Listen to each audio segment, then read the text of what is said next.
দেখুন, টিএমসি সাম্প্রদায়িক দল, সেটা তো পরিষ্কার বোঝা গেছে। এই জন্য এতদিন মুসলমান মুসলমান করেছে। মুসলমানরা বুঝে গেছে আমাদের শুধু দাবার ঘুঁটি হিসাবে ব্যবহার করেছে। এবারে হিন্দু হিন্দু করছে, তার মানে ওই মন্দির মন্দির মন্দির করছে। তাহলে সাম্প্রদায়িক তো মমতা ব্যানার্জি নিজেই। বিজেপিকে দোষ দিয়ে কি হবে?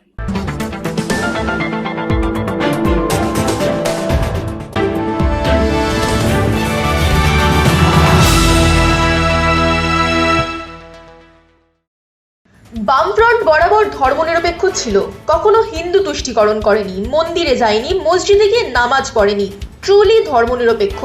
কংগ্রেস ধর্মনিরপেক্ষ ছিল না, ভোটের জন্য মুসলিম তুষ্টিকরণ করেছে ও মন্দিরে গিয়ে পুজো দিয়েছে। মমতা এগুলি অতিরিক্ত করেছে, মন্দির বানিয়েছে ও মৌলানাদের ভাতা দিয়েছে। বাংলার রাজনীতিতে জোটের অঙ্কে নতুন করে উত্তাপ। সিপিআইএম এর সঙ্গে সিট শেয়ারিং প্রায় চূড়ান্ত।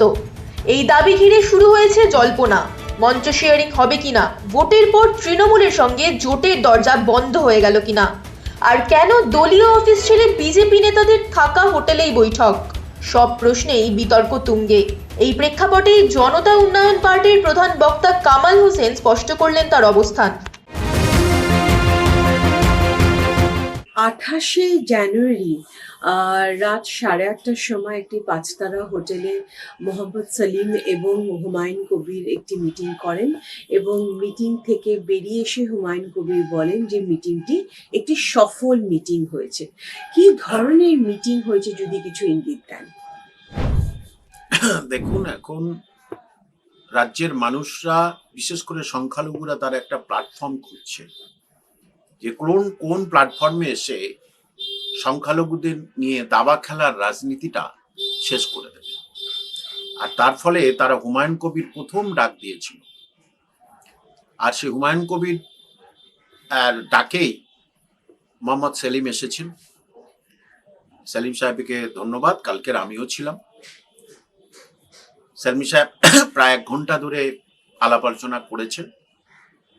সেলিম সাহেবকে আমরা দায়িত্ব দিয়েছি, অনুরোধ করেছি যে আপনি নওশাদ সিদ্দিকে, আইএসএফ কে একটু আমাদের সঙ্গে জোটের কথাবার্তা বলুন, তাহলে কংগ্রেস একঘরে হয়ে যাবে এবং কংগ্রেস নিজেদের সিট বৃদ্ধির জন্য, কারণ শূন্য ফেরে বছর যদি কংগ্রেস থাকে তাহলে আর কংগ্রেসের অস্তিত্ব পশ্চিমবঙ্গে থাকবে না। কারণ কংগ্রেসের স্ট্রং হচ্ছে কি মুর্শিদাবাদ, মালদা, কিন্তু সেখানে যদি জোট না করে তাহলে কিন্তু কংগ্রেসের অস্তিত্ব বিলীন হয়ে যাবে। সেই জন্য আমি বলবো অজিত দাও যেন আমাদের এই জোটের সামিল হন, সেটা করজোড়ে অনুরোধ করছি। আর এটা থেকেই পরিষ্কার যে জোট হচ্ছে, আর বেশি সংখ্যালঘু ভোট তারা কিন্তু এই জোটের প্ল্যাটফর্মে তারা আসবে। তাহলে এটা মোটামুটি ধরে নেওয়া যেতে পারে যে জেইউপি এবং CPIM as of now seat sharing এর মধ্যে নিশ্চয়ই ঢুকছে। হ্যাঁ, একেবারেই সিট শেয়ারিং মধ্যে। দেখুন, বামফ্রন্টের 23 লক্ষ ভোট ছিল গত বিধানসভায়, চাটিখানি কথা নয়। ধর্মনিরপেক্ষ দল, তো বামফ্রন্টের ভোটগুলো যদি আসে এই জোটে, নওশাদ সিদ্দিকীর যদি আসে এবং আসাদুদ্দিন ওয়াইসি তো রেডি হয়ে আছে প্রায়, তাহলে সংখ্যালঘু ভোট 105টা কনস্টিটিউয়েন্সি, যেখানে মূলত সংখ্যালঘুরা জয় হার জিত নির্ধারণ করে, সুতরাং সেখানে কিন্তু সংখ্যালঘুরা একজোট হতে পারবে এবং 105 থেকে 130টা সিট পরিষ্কার পরিচ্ছন্নভাবে এই জোটের কাছে আসছে। সেখানে দেখা যাচ্ছে তৃণমূল কংগ্রেস কিন্তু 3য় স্থান অধিকার করবে, আমরা অথবা বিজেপি ফার্স্ট বা সেকেন্ড স্থান অধিকার করবে। কিছু কিছু কি সিটের নাম বা এলাকার নাম আপনি বলতে পারবেন যেখান থেকে আপনার মনে হচ্ছে যে সিট শেয়ারিং হবে, এবং কেন সেই এলাকাগুলো আপনার? দেখুন, যেখানে সিপিএম সেকেন্ড পজিশন ছিল সে তো সিপিএম কে দেয়াই হবে, এরা নিশ্চয়ই হয়তো আলোচনা হবে। আমি আমার নিয়ে বললাম, 4টে বিধানসভায় নওশাদ সিদ্দিকী বা আইএসএফ তারা 2 নম্বর পজিশনে ছিল, সুতরাং তাদের পাওয়া যুক্তিযুক্ত বলে আমি মনে করি। এখন হুমায়ুন কবির বা জোটে কি হয় সেটা তো তাদের কথা, কিন্তু আমার ব্যক্তিগত মত এটা। তো এইভাবেই আগে যাওয়া উচিত, এবং মুর্শিদাবাদে একচেটিয়া হুমায়ুন কবির মানে আমাদের দলের প্রার্থী থাকছে, একচেটিয়া থাকছে। সেখানে 22টার মধ্যে 22টাই আমরা পেতে পারি। জোটটা যদি শেষ পর্যন্ত ঠিক থাকে, তাহলে ওখানে তো আমরা 22টাই পেয়ে যাচ্ছি পরিষ্কারভাবে। এছাড়াও আরো অন্য জেলা আছে, কিন্তু ওই জেলায় 22টাই আমরা পাচ্ছি। সেখানে যদি অদিতদা কিছু আমাদের সঙ্গে জোট করেই, তাহলে তো তৃণমূলের জামানত বাজেয়াপ্ত হয়ে যাবে বলে মনে করি। ধরে নেওয়া যাক যে জেইউপি, সিপিআইএম এবং আইএসএফ, তার সাথে মিম সবাই মিলে যদি একসাথে জোট সফল হয়ে যায়, ফাইনালি গিয়ে দেখা যায়, তাহলে কতগুলো কনস্টিটিউয়েন্সি আপনারা অ্যাকচুয়ালি, হুমায়ুন কবির যখন জেইউপি লঞ্চ করেছিলেন, আমি যদি খুব ভুল না বলে থাকি, উনি হয়তো 135টা কনস্টিটিউয়েন্সি থেকে প্রার্থী দাঁড় করাবেন বলেছিলেন। এই জোটের পর কত কনস্টিটিউয়েন্সি থেকে আপনি এক্সপেক্ট করছেন প্রার্থী দাঁড়াবে? সেটা তাহলে পুরোটা যতগুলো আছে ততগুলোতেই জোট থাকবে। যতগুলো মানে 294, সেই 294 প্রার্থী দিতে হবে এবারে। সেটা জোট ঠিক করবে, কিন্তু জোট ঠিকভাবে হলো তো কোনো একটা 294 এর একটাও কমবে না। সেখানে আমরা 180 আশা করতে পারি, খুব সহজে 180 থেকে 200 আশা করতেই পারি। কারণ বিজেপি স্পেশালি হিন্দু পপুলেটেড এলাকাগুলো জিতবে। তাও সেখানে তৃণমূল থাকবে, আমরা থাকবো, বিজেপি থাকবে। সেখানে কটা বিজেপি সিট নেয় সেটা বিজেপির পিওরলি, যেখানে হিন্দু ভোট যেখানে 70 থেকে 80% বহু জায়গায় আছে, সেই জায়গাটায় বিজেপি অবশ্যই জিতে যাবে নিশ্চিত। বামপন্থী সিপিআইএম টিএমসির ঘোর বিরোধী দল একটা, সেই সিপিআইএম এর সাথে জোট করাতে কি পরবর্তীকালে টিএমসির দরজা কমপ্লিটলি জেইউপি বন্ধ করে দিল না? আমরা তো তৃণমূলের সঙ্গে জোটই করবই না, এটা বাইরে কারা রটাচ্ছে আমরা জানি না। আমরা 1 নম্বর বিরোধী তৃণমূল কংগ্রেসের, 1 নম্বর বিরোধী তৃণমূল কংগ্রেসের, সেটা একেবারে ফাইনাল কথা। আমরা তৃণমূলের সঙ্গে কোনোদিন জোট করব না। হ্যাঁ, কিন্তু রাজ্যের উন্নয়নে, রাজ্যে দেখা যাচ্ছে যে জোট না করলে আর হচ্ছেই না, তখন ইকোনমিক্যালি সংবিধান বাঁচাতে, রাজ্য শান্তি শৃঙ্খলা বজায় রাখতে, তখন কার সঙ্গে জোট হবে সেটা তো হুমায়ুন সাহেব নিজেই বলে, সেটা পরে দেখা যাবে। টিএমসির অন্দরমহলে আপনাদের সঙ্গে জোট করা নিয়ে চরম বিরোধিতা শুরু করছে। কাল থেকে সিপিএম এর বড় অংশ মনে করে টিএমসি সাম্প্রদায়িক দল।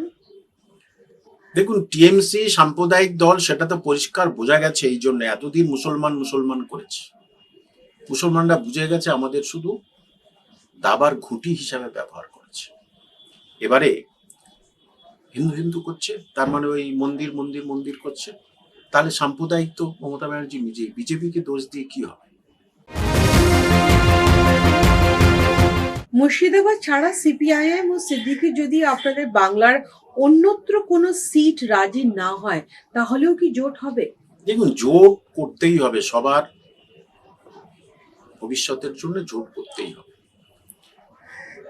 কিছুটা বর্জন, কিছুটা গ্রহণ, এটা তো রাজনীতির নিয়ম বলে আমি মনে করি। সফলতা হওয়ার জন্য বড় জিনিস হচ্ছে কিছুটা গ্রহণ করতে হবে, কিছুটা বর্জন করতে হবে। এই আন্ডারস্ট্যান্ডিং তো সাকসেসফুল একটা প্ল্যাটফর্ম তৈরি করবে। সেটা আশা করি যারা জোটের মধ্যে আসবে পাবে, ঠিক হয়ে যাবে। কিন্তু জোট ভেস্তে যাবে না। যে জোট ভেস্তে দিলে, যে দল জোট ভেস্তে দেবে তারই ক্ষতি। আমরা দেখতে পাচ্ছি পশ্চিমবাংলায় মেরুকরণের রাজনীতি বেশি দেখতে পাচ্ছি উন্নয়নের রাজনীতি থেকে। সেখানে বিরোধী দলনেতা শুভেন্দু অধিকারী হাই অকটেনে হিন্দুত্ব নিয়ে কথা বলছেন, বিভিন্ন জায়গায় বলছেন এবং বলে যাচ্ছেন। এমনকি উনি এটাও বলছেন যে হিন্দুদের বাড়ি, তাদের দোকান, ব্যবসার জায়গায়, সব জায়গায় পতাকা লাগিয়ে চিহ্নিত করে দেওয়া হবে হিন্দু বলে। এই ধরনের দলের সাথে উন্নয়নের জন্যও কি কখনো জোট করবেন বলে আপনার মনে হয়? দেখুন, উনি হিন্দুত্ব নিয়েই থাকলে এই পশ্চিমবঙ্গে শুধু হিন্দু ভোটে আসতে পারবে না, আমি পরিষ্কার বলে দিলাম। যেখানে 40% মুসলমান ভোট, পরিষ্কার বলে দিলাম, সেখানে এই 60% ভোট বিভিন্ন ভাগে ভাগ হবে। কি করে আসবে? হিন্দু পপুলেটেড এলাকায় জিতবে। গতবারে তো বলেছিলেন আমরা ইস বার 200 পার, কি হলো? তাদেরই যারা জিতেছে তারা তৃণমূলে চলে আসে। তৃণমূলের সঙ্গে জোটের জল্পনাকে সরাসরি উড়িয়ে দিলেন জনতা উন্নয়ন পার্টির প্রধান বক্তা কামাল হোসেন। তার সাফ বক্তব্য, তৃণমূল কংগ্রেসই তাদের 1 নম্বর বিরোধী, আর বাইরে থেকে যারা জোটের কথা রটাচ্ছেন তারা আদৌ দলের অবস্থান জানেন না। স্যার, রিসেন্ট টাইমসে আমরা দেখেছি বিভিন্ন পরিযায়ী শ্রমিক, জুয়েল রানা থেকে শুরু করে আলাউদ্দিন শেখ থেকে শুরু করে তারা বিহার হোক, ঝাড়খণ্ড হোক, ওড়িশা হোক, সেখানে গিয়ে তাদের উপর অত্যাচার করা হয়েছে এবং আমাদের মুখ্যমন্ত্রী এই স্টেটমেন্টও দিয়েছে যে বেশিরভাগ বিজেপি লেড রাজ্যেই পরিযায়ী শ্রমিকরা অত্যাচারিত হচ্ছে। এই ব্যাপারে একটু যদি কিছু বলেন। পশ্চিমবঙ্গে জয় শ্রীরাম জোর করে বলাতে হবে। এই চাকদা স্টেশনে কিছুদিন আগে ঘটেছে, জয় শ্রীরাম বলো, তাদেরকে ধরে নিয়ে গিয়ে ভিতরে মারপিট করেছে। এই যে বারুইপুরে ঘটেছে, বারুইপুরে জয় শ্রীরাম বলতে হবে, তাদেরকে মারধর করেছে। খোদার বাজারে বলে একটা জায়গা, যে জায়গাটা আমি কিছুদিন ছিলাম পড়াশোনা করার জন্য, পিওরলি 100% মুসলিম গ্রাম। তারা অন্য কোথাও গেছিল, তাদেরকে ধরে মেরেছে। তাহলে এই যে সাম্প্রদায়িক বাতাবরণটা নষ্ট করছে কিন্তু এই এক শ্রেণীর উগ্রবাদী মানুষ, সে মুসলমান হোক হিন্দু হোক। মুখ্যমন্ত্রীর কথায় আসাতে আরেকটা প্রশ্ন মাথায় এলো। মুখ্যমন্ত্রী দিল্লিতে যাওয়ার কথা ছিল ফেব্রুয়ারি মাসের মাঝখানে। হঠাৎ করে এমন কি হলো যিনি তড়িঘড়ি আজকালকের মধ্যে দিল্লি যাচ্ছেন এবং বলছেন যে এসআইআর এর মৃত লোকেদের পরিবারকে নিয়ে উনি দিল্লি যাচ্ছেন? আপনার কি মনে হয় কেন যাচ্ছেন, কার সাথে দেখা করতে যাচ্ছেন? হঠাৎ করে অখিলেশ যাদবকে নিয়ে এসে বাংলায় প্রেস কনফারেন্স করছেন। মুখ্যমন্ত্রী কি একটু কোথাও বদলের হাওয়ার ঘ্রাণ পাচ্ছেন? দেখুন, বদলের হাওয়ার ঘ্রাণ তো অনেক আগেই পেয়ে গেছে, অনেক আগে বদলের হাওয়ার ঘ্রাণ পেয়ে গেছে। এসআইআরটা দিয়ে যদি দুর্নীতি, সংখ্যালঘু বঞ্চনা মানে 100% পৌঁছে গেছে সংখ্যালঘুদের বঞ্চনা, না হলে হুমায়ুন কবিরের পিছনে এত লোকজন কেন? আপনি বলুন, শুধু একজন এমএলএ, তার পিছনে এত মানুষ কেন?